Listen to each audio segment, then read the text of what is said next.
Assalamualaikum warahmatullahi wabarakatuh. Waalaikumsalam warahmatullahi wabarakatuh. Saya Khulina Zahvanovenia, perwakilan dari kelompok 7 pengantar pendidikan. Di sini saya bersama Kak Noviandi Saputra ingin membahas pembelajaran di masa pandemi COVID-19 atau kita sebut dengan Corona. Coba. Halo.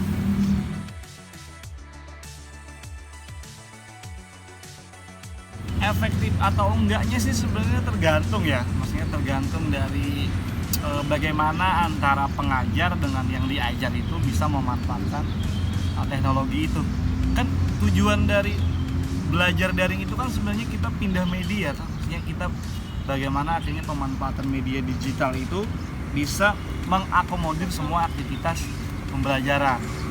Ditanya efektif atau enggak, sangat bergantung pada tenaga pengajarnya, dia menguasai teknologi atau tidak, dia bisa memanfaatkan aplikasi-aplikasi itu apa enggak gitu. Kalau aku sih masih relevan aja, masih efektif dalam konteks belajar. Dalam konteks belajarnya efektif kalau aku. Jadi kalau menurut Bapak semua ini tuh tetap efektif saja, kita hanya pindah media saja. Pindah media, tapi ya apa ya, perlu adaptasi kan. Mungkin di awal-awal semua orang merasa tidak efektif karena adaptasinya terlalu pendek. Dan kita kan sebenarnya rancangan rancangan e-learning sendiri kan udah lama sebenarnya. Dari dulu udah ada e-learning, belajar daring itu. Tapi kan tidak pernah digunakan karena kita selalu bertemu secara fisik. Nah, sekarang ketika ada pandemi ini baru semuanya bisa dipakai. Google Classroom, e-learning Simari, habis itu apalagi Zoom dan sebagainya. Akhirnya semua orang belajar memanfaatkan teknologi. Banyak tenaga pengajar tuh bilang ini lebih ribet daripada belajar langsung. Karena harus masuk media lain, pindah media lagi, harus ini bikin itu lagi. Menurut Kak Noviandi Saputra, pada masa COVID-19 ini, pembelajaran seni di sekolah dapat dikatakan efektif, tergantung pada pelakunya yaitu pengajar dan yang diajar. Apakah memiliki interaksi yang baik atau tidak, dan juga sesuai pemanfaatan teknologi. Karena sesungguhnya belajar daring hanyalah perpindahan media. Bagaimana media-media yang ada ini dapat mengkoordinir semua aktivitas pembelajaran. Namun, semua juga butuh proses penyesuaian. Karena semua yang terjadi tanpa rencana. Seperti di UNAM, e-learning sudah lama dirancang, namun belum digunakan secara efektif.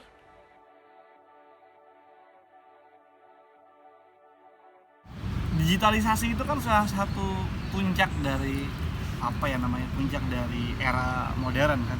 Jadi kalau belajar daring itu apakah bagian dari suatu pembelajaran yang modern? Iya, benar. Tapi sejak kapan? Sebelum pandemi sebenarnya udah ada. Di negara-negara maju kan orang sudah memanfaatkan itu misalnya. Risiko kita di negara berkembang itu kan ya kita banyak persoalan-persoalan lain. Apakah kita berdaulat secara teknologi kan belum. Berdaulat secara jaringan ya belum. Akhirnya tidak semua tempat akhirnya bisa menggunakan itu. Jadi belajar dengan menggunakan media digital apakah modern? Iya, udah modern. Dan sudah termasuk dalam perkembangan. Iya, udah masuk dalam perkembangan. Benar-benar berfungsi kan gara-gara ada pandemi. Baik, dari jawaban Kak Noviandi Saputra dapat disimpulkan bahwa memang mode belajar pada era COVID-19 ini dapat dikatakan modern. Dan memang era digitalisasi seperti saat ini merupakan puncak dari modern. Mengapa? Karena selain belajar, yang mana kita menggunakan Zoom, Google Meet, WhatsApp, dan lain-lain, kita juga mengakses banyak hal dari era digitalisasi. Misalnya saja nih, pertama, apabila kita ingin mengunjungi suatu tempat yang mana sebelumnya kita belum pernah mengunjungi tempat tersebut, kita dapat meminta petunjuk di Google Maps.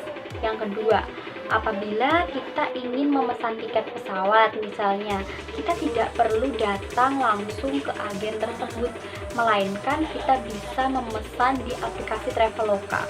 Cukup di rumah saja, tiket pun sudah datang. Dan memang mode belajar ini merupakan suatu perkembangan teknologi, khususnya bagi negara-negara berkembang, Indonesia contohnya. apabila kita melihat lebih luas lagi, negara-negara maju sudah banyak yang menerapkan model belajar menggunakan teknologi yang ada. Jadi ini merupakan suatu perkembangan di bidang teknologi.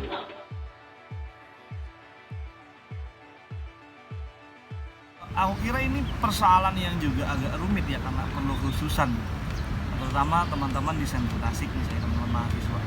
Ya dosennya pun juga sama gitu, bahwa kendala kita adalah karena kita tuh ada mata kuliah praktik yang itu seharusnya diajar secara langsung gitu.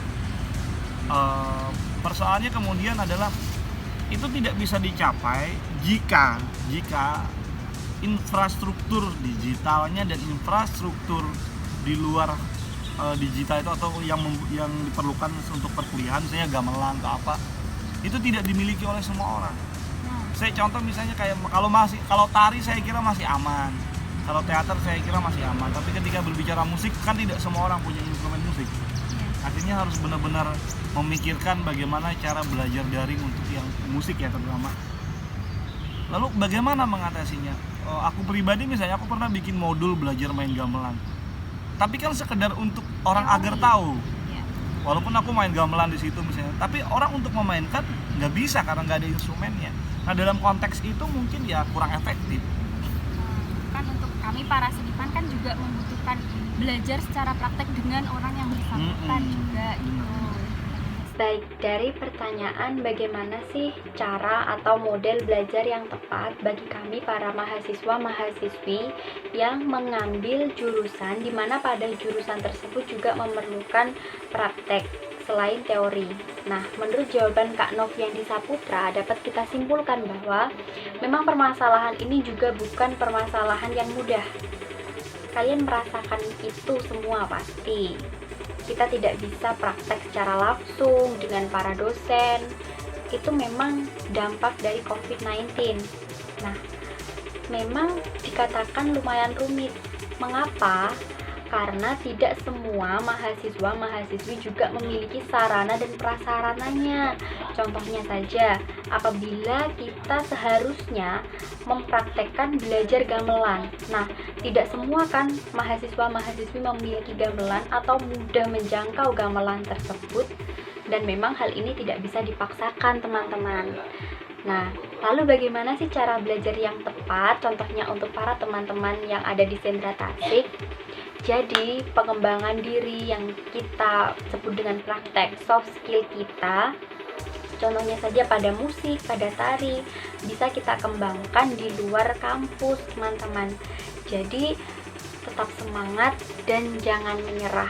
Semoga COVID-19 ini segera berakhir dan kita bisa belajar secara tatap muka di Universitas Lambung Mangkurat.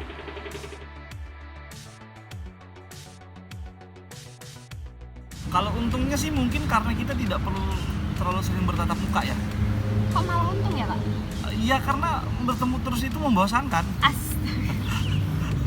Oh, seperti itu. Iya, enggak gini, maksudnya gini, bahwa keuntungannya adalah bahwa ada hal lain yang selama ini tidak kita sadari, bahwa ketika masa pandemi itu ini hibernate tuh, maksudnya teman-teman akhirnya menyadari dirinya pribadi misalnya masing-masing. Yang kedua adalah keuntungan dari belajar daring itu bahwa Anda bisa leluasa dengan keinginan Anda sendiri. Jam pun bukan ditentukan berdasarkan jam perkuliahan, Pak. Jam akhirnya bisa ditentukan ulang dengan kesepakatan bersama. Kemudian tempat juga Anda bisa leluasa dimanapun. Cuma ketika berbicara praktek, kesulitan belajar daring adalah di situ, karena tidak semua orang punya peralatan-peralatan yang mendukung untuk praktek. Sarana dan prasarananya yang kurang. Kak Noviandi Saputra juga mengatakan, keuntungan dan kekurangan itu pasti ada pada setiap hal yang terjadi. Jika berbicara keuntungan, belajar di era pandemi saat ini, diantaranya kita dapat belajar dimanapun dan kapanpun. Aku kira gini, bahwa teman-teman mahasiswa jangan terlalu berharap sesuatu yang lebih dari mata kuliah gitu, bahwa akhirnya harus tetap dicari sendiri, kita harus tetap belajar sendiri. Toh capaian akhirnya kan adalah kalian itu menguasai teori dan terampil itu kan proses, kalian bisa praktek sendiri sebenarnya. nggak mungkin cuma akan menjadi terampil kalau latihannya cuma seminggu sekali, kalau cuma saat mata kuliah misalnya. Itu sangat nggak mungkin. Konsisten. Iya, konsisten. Susah harus latihan konsisten. Mau bisa apa ya konsisten latihan tiap hari. Mau bisa teori apa ya banyak-banyak baca buku literasi gitu. Karena belum tentu apa yang disampaikan seseorang itu kebenarannya mutlak gitu. Ada kebenaran lain. Nah, kan bukan fungsi sih apa? Salah satu sikap mahasiswa itu kan harus kritis. Mengkritik dirinya sendiri ataupun mengkritik hal lain termasuk teori misalnya. Nah, disitulah ruang dialektiknya, ruang diskusinya. Kalau hanya sekedar mengharap apa yang diberikan dosen di kelas, praktek yang ada di kampus, ya kalian nggak akan terampil. Kalian harus banyak berjejaring, latihan, belajar sendiri. Kalau aku tuh maknanya apa yang kita dapat di kampus itu adalah impuls. Itu semacam semacam pemancing gitu, bahwa oke, hari ini aku belajar tari ini, tapi saya belajar di kampus tuh nggak akan bisa apa-apa. Teman-teman harus tetap akhirnya belajar di luar untuk mengembangkan diri gitu. Baik, dari jawaban Kak Noviandi Saputra dapat kita simpulkan bahwa kita sebagai mahasiswa-mahasiswi jangan hanya mengandalkan teori pada mata kuliah. Untuk menunjang skill kita bisa melakukannya secara mandiri, dan memang kita harus mandiri. Mengapa? Karena sebuah keterampilan itu merupakan suatu proses dan kita harus konsisten untuk menjalaninya. Misalnya saja nih, untuk kalian yang ingin menguasai tarian, tidak mungkin kalian hanya menjalani proses 1 kali latihan. Itu hasilnya tidak akan maksimal. Yang kedua, misalnya kalian ingin menguasai suatu teori, kita harus rajin belajar, mencari sumber. Dan sekarang sumber itu tidak hanya didapatkan dari dosen saja, kita bisa mendapatkannya dari YouTube, kita bisa mendapatkan dari Google. Karena apa? Kita sekarang berada pada era digital. Nah, selain itu, keterampilan itu memang sebuah proses yang sangat luar biasa. Dan untuk teman-temanku yang ada di program pendidikan Sendra Tasik 2020, yang mana kita belum bisa bertemu secara langsung, berproses secara langsung, semoga COVID-19 ini segera berakhir dan kita segera bertemu. Untuk kalian tetap semangat, jangan menyerah, tetap berdoa. I love you so much. Sekian dulu ya Pak pertanyaannya. Oke. Dan yang terakhir, coba dong Pak amanat dan pesan untuk kami angkatan 2020 ini, silakan. Kalau angkatan yang tidak aku kenal. Enggak, aku kenal loh. Kan kita udah pernah ketemu sekali ya, waktu PKKMB kan. Ya. Pokoknya nikmati aja belajar daringnya. Semoga 2021 kita udah bisa kuliah offline, kita ketemu, berproses bareng, dan jadilah diri sendiri, nggak usah memaksakan jadi orang lain. Amin. Itu aja sih. Terima kasih. Terima kasih. Dah.